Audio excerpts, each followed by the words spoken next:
Treatment జరుగుతోంది. Doctors ఎవరిని allow చేయడం లేదు. మీ గొడవ ఏంటి మధ్యలో? స్పృహ తప్పితే ట్రీట్మెంట్ ఏంటండి? మీరంతా ఎందుకున్నారు? పిఠాపురం మంగమ్మ గారు వివిఐపి, మేం కవర్ చేయాల్సిందే. దేనికైనా ట్రీట్మెంట్ చేయాలిగా. మీరేదో దాస్తున్నారు. ఆ అవసరం మాకు లేదు. తన భర్తగా నేను చెబుతున్నాను, తనకేమీ కాలేదు. దయచేసి దీన్ని పెద్ద వార్త చేయొద్దు. విఐపీలకి ఏదైనా వార్తేనండి. వార్త చేయొద్దంటారే? ఏం లేదే మమ్మల్ని లోపలికి ఎందుకు రానివ్వరు? ప్రస్తుతం తన స్పృహలో లేరు. వచ్చాక మీరే తనతో మాట్లాడొచ్చు. అప్పుడేముంటుంది కవర్ చేయడానికి? మీరు వార్తని సెన్సేషనల్ న్యూస్ అని, బ్రేకింగ్ న్యూస్ అని చెప్పి క్యాష్ చేసుకుంటారా? This is too much. Mangamma గారిని మేము వెంటనే చూడాలి.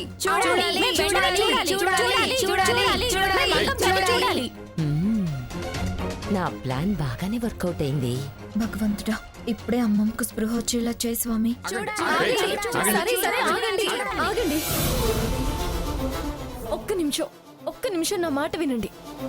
మీ అందరికీ చేతులెత్తి నమస్కారం చేస్తున్నాను. మీరంతా చదువుకున్న వాళ్లే కదా. ఇది హాస్పిటల్. లోపల ఉన్న పేషెంట్ ని డిస్టర్బ్ చేయకూడదన్న కామన్ సెన్స్ కూడా లేదా మీకు?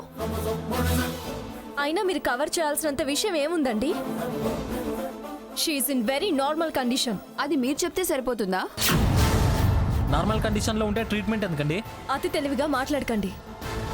తను కళ్ళు తిరిగి పడిపోతే మేము ఇక్కడికి తీసుకొచ్చాం. పోనీ మేం చెప్పింది సరిపోదు అంటే డాక్టర్స్తో చెప్పిస్తాం. హెల్త్ బులెటిన్ ప్రకటన కూడా చేయిస్తాం. కానీ మీరు అరిచి అల్లరి చేయకండి. హాస్పిటల్లో ఒక మంగమ్మ గారే కాదు, చాలా మంది పేషెంట్స్ ఉన్నారు. కాదు కూడదు అని మీరు గొడవ చేస్తే మిగతా పేషెంట్స్ తరఫున నేనే హెచ్ఆర్సీకి కంప్లైంట్ చేయాల్సి వస్తుంది. మీ గొడవ వల్ల తను డిస్టర్బ్ అయితే మా అందరికీ తీరని నష్టం ఏర్పడుతుంది. దానికి బాధ్యులు, కారకులు తర్వాత మీరే అవుతారు. వార్త మీద ఆరాటమే గాని వాస్తవాన్ని అర్థం చేసుకోరా? ప్లీజ్, మీకు మరొకసారి నమస్కారం చేసి చెప్తున్నాను, మీరంతా సహకరించండి.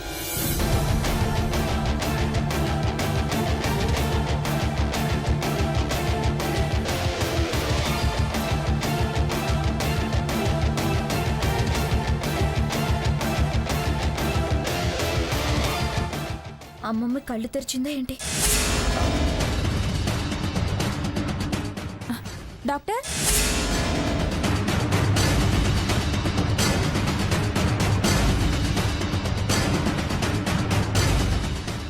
సిస్టర్, మా గ్రానికి ఎలా ఉంది? స్పృహలోకి వస్తున్నారు. ఎవరో ఒకరే వెళ్ళండి.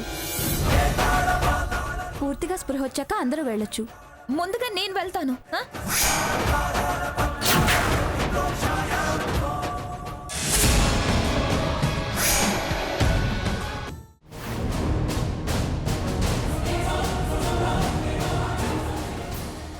ఏంటో చేసిన ప్రయత్నం ఫెయిల్ అయ్యింది.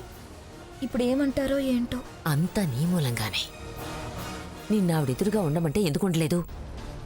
నేనున్నాను కానీ కళ్ళజోడు అక్కడ లేదు. అంతలో ఆవిడ కారు వచ్చి కళ్ళజోడు తగిలించింది. ఈవిడ ఆవిడ్ని చూసింది. నేనేం చేయను? సర్లే, బాబా ధ్యానంలో ఉన్నారు. మనం నసిగి డిస్టర్బ్ చేస్తే కోపం వస్తుంది.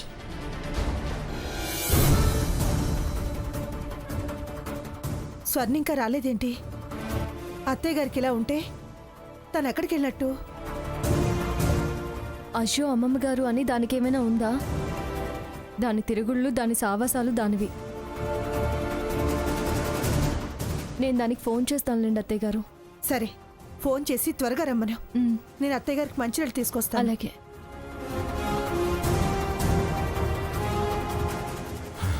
అది ఇంటికొచ్చేదాకా నా మనసులో లేదురా. నేనైతే చాలా భయపడ్డాను తాతయ్య. డాక్టర్స్ అంతా నార్మలే అన్నారు. కానీ నానమ్మకి ఎందుకు ఇలా అయింది? ఏదో ఉంటుందిరా. రేపు రిపోర్ట్స్ వస్తే గానీ ఏ విషయం తెలియదు. చియోం నా ప్రయత్నం ఫలించకపోవడానికి మీరు కారణమని టెన్షన్ పడొద్దు. ఫెయిల్ అవ్వడానికి ప్రధాన కారణం నా ప్రయోగాలకు తలొగ్గని ఆమెకున్న విల్ పవర్, పాజిటివ్ ఎనర్జీ, ఆరా. మానసికంగా చాలా బలంగా ఉంది. మరి ఎలా బాబా? చాలా మార్గాలున్నాయి. తనని వశీకరణంతో లొంగ తీసుకోవాలంటే ముందావిడ మానసిక స్థితిని మార్చాలి, బలహీనపడేలా చెయ్యాలి. ఏం చేయాలంటారు బాబా? నేను నీకొక బీజాక్షరాన్ని నేర్పుతాను. అది పఠిస్తూ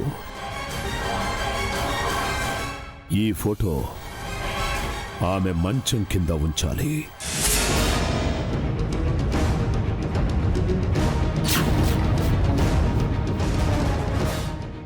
ఆ ఫోటోని ఆమె మంచం కింద పెట్టు.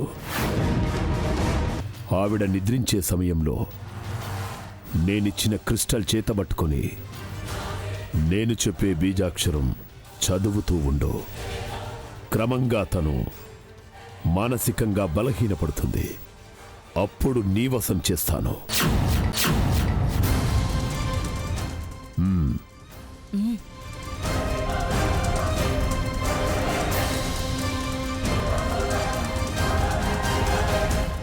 చియోం చియోం.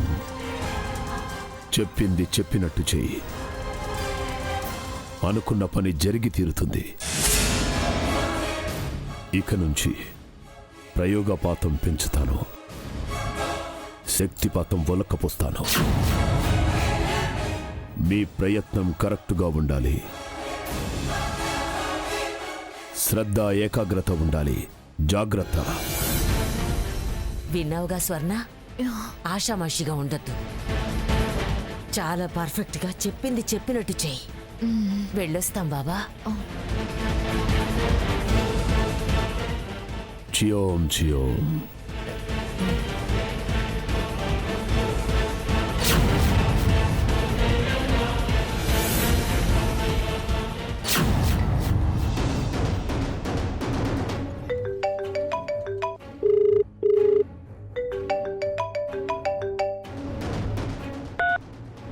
హలో స్వర్ణ, అమ్మా, ఈ ఫోన్ షాప్లో మర్చిపోయి వెళ్ళారమ్మా. మర్చిపోయి వెళ్ళారా? ఏ షాప్ అండి అది? కిరాణా షాప్ అండి. అలాగా. అక్కడికి వచ్చి మా స్వర్ణ ఏం కొందండి? మా దగ్గర దారపుండలు, పసుపు, కుంకుమ, అగరొత్తులు కొన్నారండి. అడావుల్లో ఫోన్ మర్చిపోయి వెళ్ళారమ్మా. అడ్రస్ చెప్పండి అమ్మా, మా కుర్రాడితో పంపుతాను. లేదంటే ఓ పని చేయండి, ఆ అమ్మాయితో చెప్పండి, వచ్చి తీసుకెళ్తుంది. తను పిఠాపురం మంగమ్మ గారి మనవరాలండి. ఏంటి? పిఠాపురం మంగమ్మ గారి మనవరాలా?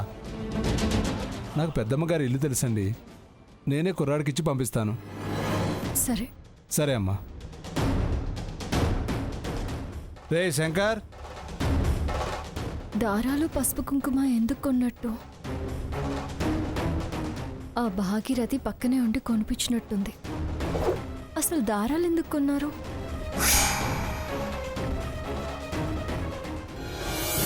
సీత, ఫోన్ చేసావా? చేశాను అత్తయ్య గారు. వస్తానందా? క్లబ్కి ఏమైనా వెళ్తున్నానని చెప్పిందా? లేదు, అది వస్తూ వస్తూ ఫోన్ ఎక్కడో మర్చిపోయిందంట. వచ్చేదారిలో తీసుకుని వస్తానంది. అలాగా.